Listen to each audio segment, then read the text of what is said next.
September 3, 1929, the Dow Jones hit its peak at 381 points, and America believed prosperity would last forever. 45 days later, civilization nearly ended. Every single time a nation believes prosperity is permanent, it's standing on the edge of financial annihilation. This isn't speculation. This isn't theory. This is the pattern that has destroyed empires across 3 centuries, and it's happening again right now. 1720, London. The South Sea Company's stock soared to heights that made nobles, clergy, and even Isaac Newton himself believe they'd discovered the secret to infinite wealth. The champagne flowed in every coffeehouse. Then, in 8 weeks, it all vanished. Fortunes evaporated. Families were destroyed. The British Empire nearly collapsed before it had truly begun. 1929, New York. America's roaring 20s convinced an entire generation that the boom-bust cycle had been permanently defeated. Radio technology was going to change everything. The Federal Reserve had mastered economic management. Permanent prosperity wasn't a dream, it was the new reality. Then October came. The champagne stopped flowing, the tickers stopped printing, and the screaming began. 1989, Tokyo. Japan stood as proof that modern economics, advanced technology, and sophisticated regulation could prevent collapse. They'd studied every previous crash. They believed they'd engineered immunity. Tokyo real estate was valued higher than the entire United States. Then the cascade started, and 30 years of stagnation followed. 3 civilizations, separated by centuries. All convinced they were different. All catastrophically wrong. It doesn't matter if you're trading shares in colonial trading companies, radio stocks, or real estate speculation in an island nation. It doesn't matter if your leaders are kings, presidents, or prime ministers. It doesn't matter if you're using paper certificates, ticker tape machines, or computerized trading systems. The pattern is always identical. 5 stages that repeat without fail, leading to the same inevitable destruction. Here's what should terrify you. Right now, in 2025, the United States is checking every single box that preceded the 1929 crash. The same wealth concentration. The same speculative euphoria. The same margin debt levels. The same political denial. The same conviction that this time is different. Every generation believes their technology, their central bank, their regulations make them immune. They watch previous civilizations collapse and think, we're smarter than they were. We've learned from history. We've built safeguards. They're all wrong. Every single time. Tonight we're examining the 5 stages of market collapse and 3 moments in history where empires watched it happen in real time. We're going to trace the exact sequence, from the initial crisis to the easy credit solution, from the euphoria to the concentration of wealth, from the denial to the cascade that destroys everything.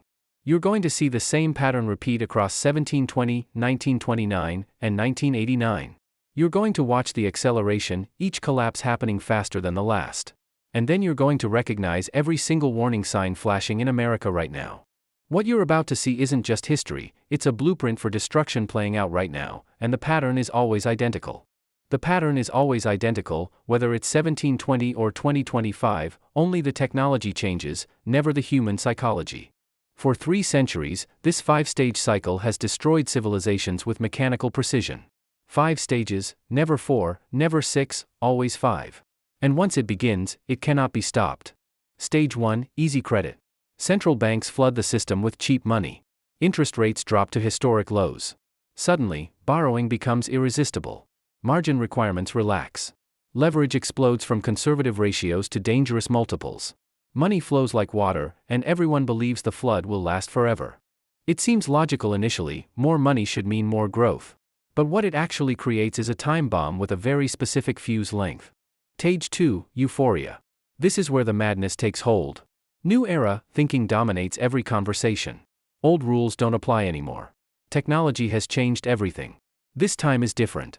Speculation stops being a dirty word and becomes respectable, something discussed at dinner parties, something your neighbor brags about, something even the cautious start believing in. The euphoria phase feels like champagne and ticker tape, like wealth materializing out of thin air, like the future arriving early. Stage 3, concentration. Behind the celebration, something sinister happens. Wealth pools at the top with unprecedented speed. Inequality reaches extremes not seen since the last collapse. And quietly, very quietly, the elites who understand the pattern begin cashing out. They sell at the peak while telling everyone else to keep buying. They secure their fortunes while the middle class goes all in. Stage 4, denial. Warning signs appear. Market indicators flash red. Economists publish concerned papers. But experts dismiss every signal. Political leaders promise continued growth. Central bankers insist everything is under control. Soft landing becomes the phrase repeated like a prayer. Anyone suggesting trouble ahead is labeled a pessimist, a doom-monger, someone who doesn't understand the new paradigm. Sound familiar? It should. We're in stage 4 right now. Stage 5, cascade. This is where the illusion shatters. One crack appears, a bank fails, a company collapses, a market drops sharply. Then the avalanche begins. Margin calls trigger forced selling. Forced selling triggers more margin calls. Liquidity vanishes as everyone rushes for the exit simultaneously. The cascade phase sounds like screaming and the trading floor bell ringing in panic, like the terrible silence that follows when everyone realizes the wealth was never real. Every leader, every banker, every investor believes they're the ones who figured it out. They've studied previous crashes. They've built better systems. They've implemented safeguards. Every single time, they're proven catastrophically wrong. The pattern has repeated at least 7 times across modern financial history, and it's never been broken. Not once. From stage 4 to stage 5, the timeline is typically 90 to 180 days. To understand why this pattern never fails, we need to watch it play out. First, in 1720 London, where the modern world learned what happens when speculation meets easy credit. Britain, 1720. The world's first modern stock market. Coffee houses packed with nobles, merchants, and clergy all chasing the same dream, the South Sea Company, a corporation that promised to revolutionize trade with South America and shower investors with unimaginable wealth. Watch how the pattern unfolds. Stage 1, easy credit. Here's where it gets insane. The South Sea Company literally lent people money to buy its own stock. Think about that. They offered loans at 10% interest so people could buy shares that were supposedly going up 20% every single month. Free money, they called it. A guaranteed arbitrage. The smartest financial minds in England called it innovation. January 1720, £128 per share. Respectable. Conservative investors buying in. March, £330. Word spreads. This isn't just an investment anymore, it's a revolution. May, £550. Now the madness takes hold. Stage 2, euphoria. The nobility mortgaged their estates to buy more shares. Clergy liquidated church assets to get in on the wealth. And Isaac Newton himself, the man who calculated the motion of planets, who understood universal gravitation, who represented the pinnacle of human intellect, bought in heavily. The coffee houses in London where shares were traded filled with the smell of tobacco smoke and the sound of fortunes being made. Quill pens scratched across ledgers, recording transactions that seemed to defy economic gravity. Every conversation centered on the same question: how much have you made this week? By June, the stock hit £1,000. In 6 months, shares had increased nearly 800%. This wasn't speculation anymore, this was proof that Britain had discovered the secret to infinite prosperity. Stage 3, concentration. Behind closed doors, something else was happening. The company's directors, the men who understood the fundamentals, who knew the South American trade was largely fictional, began quietly selling their shares. They cashed out at £950, £980, £1,000 per share while publicly proclaiming even higher prices ahead. They told their friends and family to buy while they themselves sold. The wealth was pooling into fewer and fewer hands. But the public didn't see it. They only saw the price going up. Stage 4, denial. August 1720. The first cracks appeared. Trading volume dropped. Some shares sold below recent peaks. Financial writers published concerned pamphlets. But the response was immediate and fierce: you don't understand the new economics. Trade with South America will transform the empire. Anyone who sells now is a fool. Parliament held hearings and concluded everything was fine. The system was sound. Keep buying. Stage 5, cascade. September 1720. The avalanche began. £1,000 became £800 in days. Nobles pawning their jewelry just to meet margin calls, the same jewelry their families had owned for generations, now handed to creditors to cover debts on worthless paper. £800 became £600 in a week. The coffee houses that had smelled of tobacco and excitement now reeked of desperation and panic. £600 became £400. Then £300. Then £175 by October. 8 weeks of total collapse. £2 billion in modern value vanished. Middle-class families who had mortgaged their homes to buy stock found themselves with nothing. The homes were seized by lenders. Families who had been respectable, who had saved and planned and believed in the system, found themselves destitute. Children who had expected inheritances instead watched bailiffs cart away furniture. The political consequences nearly destroyed Britain. Government officials had been complicit in the scheme, some had taken bribes, others had simply been catastrophically wrong in their assurances. Parliament faced calls for public executions. The government nearly collapsed before it had properly formed. The Chancellor of the Exchequer was sent to the Tower of London. Isaac Newton, the smartest man in England, lost £20,000, about $4 million in today's money. He later wrote, "I can calculate the motion of heavenly bodies, but not the madness of people." But here's the critical lesson he missed: it wasn't madness. It was the pattern. The same pattern that would repeat again and again across the next 3 centuries.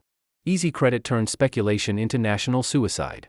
When you lend people money to buy assets at inflated prices, you're not creating wealth, you're building a tower that can only collapse. Britain survived the South Sea bubble, barely. The empire reformed, rebuilt, and eventually dominated the world for 2 centuries. But the pattern wasn't broken, it was just dormant. 2 centuries later, America would prove the pattern always returns, and this time with terrifying speed.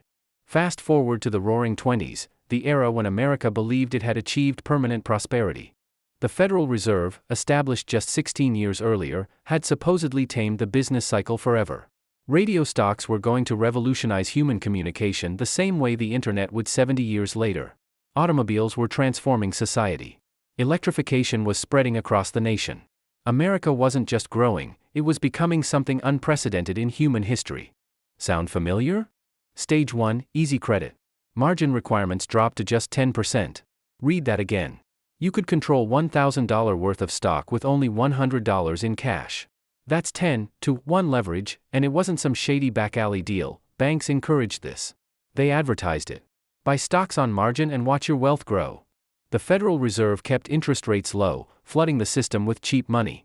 Everyone with a bank account could become a speculator. Stage 2, euphoria. By 1928, the madness had taken complete hold. Shoeshine boys were giving stock tips to bankers. Secretaries were discussing portfolio strategies during lunch breaks. Economists, serious men with prestigious university positions, proclaimed that America had reached a permanent plateau of prosperity. This wasn't speculation anymore. This was scientific progress. Secretaries were discussing portfolio strategies during lunch breaks. Economists, serious men with prestigious university positions, proclaimed that America had reached a permanent plateau of prosperity. This wasn't speculation anymore. This was scientific progress. September 3, 1929, the Dow Jones Industrial Average hit 381 points. Newspapers declared it the beginning of a new era of endless growth. The roar of the trading floor reached a fever pitch. Ticker tape machines clattered constantly, printing fortunes in real time. Every day brought new millionaires. Every week brought predictions of even higher peaks ahead. Stage 3, concentration. Behind the celebration, the mathematics were becoming grotesque. By 1929, the top 0.1% of Americans owned more wealth than the bottom 42% combined, the highest inequality in American history. Until now. And quietly, very quietly, the men who understood what was happening began to exit. Joseph Kennedy, future president's father, watched a shoeshine boy give him stock tips and realized the euphoria had reached its terminal phase. He sold everything. Other insiders followed. They cashed out at 370, at 380, at the peak, while publicly telling everyone else the boom was just beginning. Stage 4, denial. March 1929, a mini crash rattled the market. Stocks dropped sharply, then recovered. Officials called it healthy profit-taking. Nothing to worry about. September, distribution days, when insiders sell while the public buys, began appearing in the data. Financial analysts who pointed this out were dismissed as pessimists who didn't understand the new economics. President Hoover assured the nation that business fundamentals were sound. Federal Reserve officials insisted the system was stable. The phrase repeated everywhere: prosperity is permanent. Stage 5, cascade. October 24, 1929. Black Thursday. The avalanche began. The roar of the trading floor turned to screams. Ticker tape machines fell hours behind, printing yesterday's fortune alongside today's ruin. Men watched their life savings evaporate in real time, but couldn't get accurate prices because the machines couldn't keep up with the selling. Dow 381 became 305 by closing bell. October 28. Black Monday. The selling accelerated. October 29. Black Tuesday. Total capitulation. The Dow dropped to 230 points in just days. But that wasn't the bottom. Not even close. By 1932, the Dow hit 41 points. An 89% loss from the peak. $30 billion in market value, $500 billion in today's money, simply vanished. 9,000 banks failed over the next 3 years. Not small rural banks. Major institutions. Depositors who had trusted the system lost everything because deposit insurance didn't exist yet. Unemployment hit 25%. 1 in 4 American workers had no job, no income, no prospects. The human cost is where statistics become nightmares. Families who had been middle class now slept in Central Park Hoovervilles, shanty towns named mockingly after the president who promised prosperity. The smell of desperation hung over every city, soup-lined stretching blocks, men in formerly expensive suits now reduced to begging. Children were sent to orphanages because parents couldn't feed them. Not because the parents were dead. Because the economy had murdered their ability to provide. Men who had been millionaires in September were selling apples on street corners by December. The crowds gathered outside Wall Street in eerie silence, watching as bodies fell from windows, men who couldn't face the ruin, choosing to end it rather than rebuild from nothing. The political consequences reshaped America. FDR. The New Deal. Massive government intervention. Social Security. Banking regulations. The SEC. A fundamental restructuring of American capitalism, because the old system had committed suicide and taken an entire generation down with it. America swore it would never happen again. New regulations, new watchdogs, new rules. Glass-Steagall to separate banking and speculation. Federal deposit insurance. Circuit breakers on exchanges. For 60 years, it held. Then Japan proved the pattern doesn't care about regulations. 1980s Japan, the world believed they'd perfected capitalism. Japan as number one wasn't just a book title. It was accepted fact. Japanese corporations were buying Rockefeller Center, Columbia Pictures, Pebble Beach. Tokyo real estate was supposedly worth more than the entire United States. Economists studied Japan's model to understand the future of economic management. They believed they were different. They'd watched America's 1929 collapse. They'd studied Britain's South Sea disaster. They'd built superior systems, lifetime employment, coordinated industrial policy, sophisticated central banking. The pattern couldn't touch them. They were catastrophically wrong. Stage 1, easy credit. The Bank of Japan kept interest rates near zero throughout the 1980s. Banks didn't just lend money, they threw it at anyone with a pulse. Lending 100% of property value became standard. Then 110%. Then more, because property values only went up, so why not? But here's where it became insane. Corporations stopped focusing on making products and started speculating in stocks and land. Toyota wasn't just building cars, it was flipping real estate. Manufacturing giants became real estate speculators with factory floors attached. Stage 2, euphoria. The Nikkei 225 index told the story, 10,000 points in 1985. 4 years of exponential growth. December 29, 1989, 38,915 points. A near 300% increase in under 5 years. The Tokyo Imperial Palace grounds, just the grounds, not even counting the buildings, were valued at more than all the real estate in California. An Emperor's Garden worth more than the entire state that contained Los Angeles, San Francisco, San Diego, and Silicon Valley. Golf club memberships sold for $3 million. Not the club itself. A membership. The right to play golf at a specific location. The Japanese called it the bubble economy, but they said it with pride, not fear. They believed they discovered how to make a bubble that never popped. Stage 3, concentration. Tokyo's wealth pooled into fewer hands with every passing month. Corporate executives and banking elites accumulated assets while salary workers leveraged everything to participate. The insiders knew the fundamentals were fiction, but they kept quiet, kept selling to the optimistic masses. Stage 4, denial. Throughout 1989, warning signs flashed. Price-to-earnings ratios reached levels that defied logic. But the response was always the same: you don't understand Japanese capitalism. Our system is different. Western metrics don't apply. Stage 5, cascade. January 1990. The Bank of Japan raised interest rates. Just a small increase. A tap on the brakes. March 1990. The selling began. Notice what happened next. The acceleration that proves the pattern is speeding up with each iteration. Nikkei 38,915 became 30,000 in weeks. Then 25,000. Then 20,000. By October 1990, just 10 months from the peak, it hit 20,000. A 48% loss in less than a year. That wasn't the bottom. The Nikkei eventually lost 80% of its value. 38,000 became 8,000. And unlike 1929, where America eventually recovered, Japan never did. The silence of empty office buildings in Tokyo's bubble districts became the soundtrack of the 1990s. Entire commercial towers sat vacant, monuments to wealth that had evaporated. The human cost was different than 1929 soup lines, but equally devastating. Salarymen who had borrowed against inflated home values found themselves trapped in negative equity, homes now worth less than the debt. They couldn't sell without owing money. They couldn't refinance. They were imprisoned by mortgages on assets that had lost 60%, 70%, 80% of their value. The physical sensation of negative equity, owning less than nothing. Showing up to work for 30 years to pay for a house worth half what you owe. Suicide spiked. Men stood on train platforms at midnight, too ashamed to go home after losing their family's savings, contemplating stepping in front of the next express. The political consequence, the lost decades. 30-plus years of stagnation, deflation, broken social contracts, and population decline. Japan's economy flatlined for an entire generation and counting. Notice the pattern accelerating? South Sea Bubble, 1720, months from peak to collapse. Wall Street, 1929, weeks from peak to panic. Japan, 1989, days from peak to cascade beginning. Each time, faster. By 1989, markets were computerized. Information moved at light speed. Technology had revolutionized trading. But the pattern remained identical, only the velocity changed.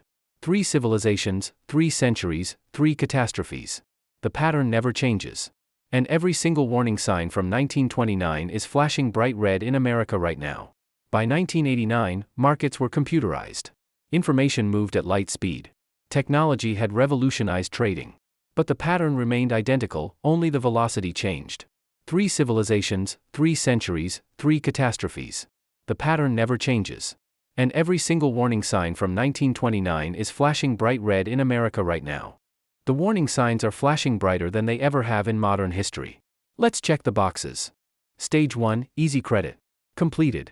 2020 to 2021, the Federal Reserve dropped interest rates to zero. Printed $4 trillion in under 2 years.